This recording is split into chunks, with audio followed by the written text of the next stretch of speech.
Those of you who volunteered to be injected with praying mantis DNA, I've got some good news and some bad news. Bad news is we're postponing those tests indefinitely. Good news is we've got a much better test for you, fighting an army of mantis men. The average human male is about 60% water. As far as we're concerned, that's a little extravagant. So if you feel a bit dehydrated in this next test, that's normal. We're going to hit you with some jet engines and see if we can't get you down to 20 or 30%. For this next test, we put nanoparticles in the gel. In layman's terms, that's a billion little gizmos that are going to travel into your bloodstream and pump experimental genes and RNA molecules and so forth into your tumors. Now, maybe you don't have any tumors. Well, don't worry. If you sat on a folding chair in the lobby and weren't wearing lead underpants, we took care of that too. If you've cut yourself at all in the course of these tests, you might have noticed that your blood is pure gasoline. That's normal. We've been shooting you with an invisible laser that's supposed to turn blood into gasoline, so all that means is it's working. Just a heads up, that coffee we gave you earlier had fluorescent calcium in it so we can track the neuronal activity in your brain. There's a slight chance the calcium could harden and vitrify your frontal lobe. Anyway, don't stress yourself thinking about it. I'm serious. Visualizing the scenario while under stress actually triggers the reaction. All these science fears are made of asbestos, by the way. Keeps out the rats. Let us know if you feel a shortness of breath, a persistent dry cough, or your heart stopping, because that's not part of the test. That's asbestos. Good news is the lab boys say the symptoms of asbestos poisoning show a median latency of 44.6 years. So if you're 30 or older, you're laughing. Worst case scenario, you miss out on a few rounds of canasta. Plus, you forwarded the cause of science by 3 centuries. I punch those numbers into my calculator, it makes a happy face. If you need to go to the bathroom after this next series of tests, please let a test associate know, because in all likelihood, whatever comes out of you is going to be coal. Only temporary, so do not worry. If it persists for a week, though, start worrying and come see us, because that's not supposed to happen. Just a heads up, we're going to have a superconductor turned up full blast and pointed at you for the duration of this next test. I'll be honest, we're throwing science at the wall here to see what sticks. No idea what it'll do. Probably nothing. Best case scenario, you might get some superpowers. Worst case, some tumors, which we'll cut out. Now, if you're part of control group Kepler-7, we implanted a tiny microchip about the size of a postcard into your skull. Most likely you've forgotten it's even there. But if it starts vibrating and beeping during this next test, let us know, because that means it's about to hit 500 degrees, so we're going to need to go ahead and get that out of you pretty fast. All right, we're working on a little teleportation experiment. Now, this doesn't work with all skin types, so try to remember which skin is yours, and if it doesn't teleport along with you, we'll do what we can to sew you right back into it. Ha! I like your style. You make up your own rules, just like me. Bean Counter said I couldn't fire a man just for being in a wheelchair. Did it anyway. Ramps are expensive. Oh, in case you got covered in that repulsion gel, here's some advice the lab boys gave me. Do not get covered in the repulsion gel. The lab boys just informed me that I should not have mentioned the control group. They're telling me I ought to stop making these pre-recorded messages.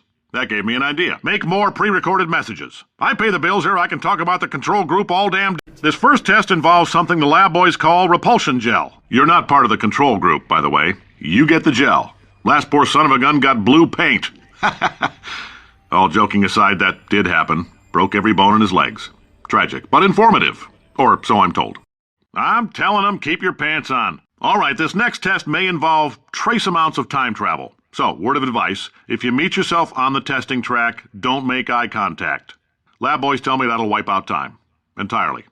Forward and backward.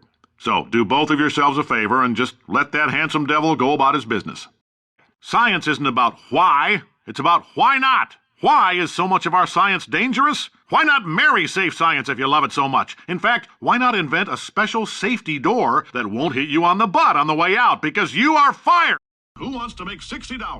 Cash. You can also feel free to relax for up to 20 minutes in the waiting room, which is a damn sight more comfortable than the park benches most of you were sleeping on when we found you. For many of you, I realize $60 is an unprecedented windfall, so don't go spending it all on, I don't know, Carolyn, what do these people buy? Tattered hats? Beard dirt? So, if you're interested in an additional $60, flag down a test associate and let them know. You could walk out of here with 120 weighing down your bindle if you let us take you apart, put some science stuff in you, then put you back together, good as new. In case you're interested, there's still some positions available for that bonus opportunity I mentioned earlier. Again, all you gotta do is let us disassemble you. We're not banging rocks together here. We know how to put a man back together. So that's a complete reassembly. New vitals, spit shine on the old ones, plus we're scooping out tumors. Frankly, you ought to be paying us. Welcome to the Enrichment Center.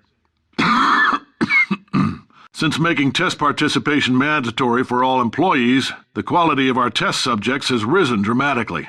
Employee retention, however, has not. As a result, you may have heard we're going to phase out human testing. There's still a few things left to wrap up, though. First up, conversion gel.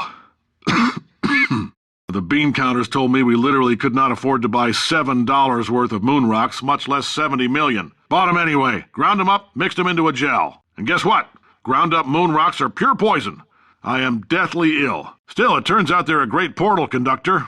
So now, we're going to see if jumping in and out of these new portals can somehow leach the lunar poison out of a man's bloodstream. When life gives you lemons, make lemonade. I die before you people can pour me into a computer. I want Carolyn to run this place. Now she'll argue. She'll say she can't. She's modest like that, but you make her. All right, I've been thinking. When life gives you lemons, don't make lemonade. Make life take the lemons back. Get mad. I don't want your damn lemons. What am I supposed to do with these? Demand to see life's manager. Make life rue the day it thought it could give Cave Johnson lemons. Do you know who I am? I'm the man who's gonna burn your house down with the lemons. I'm gonna get my engineers to invent a combustible lemon that burns your house down.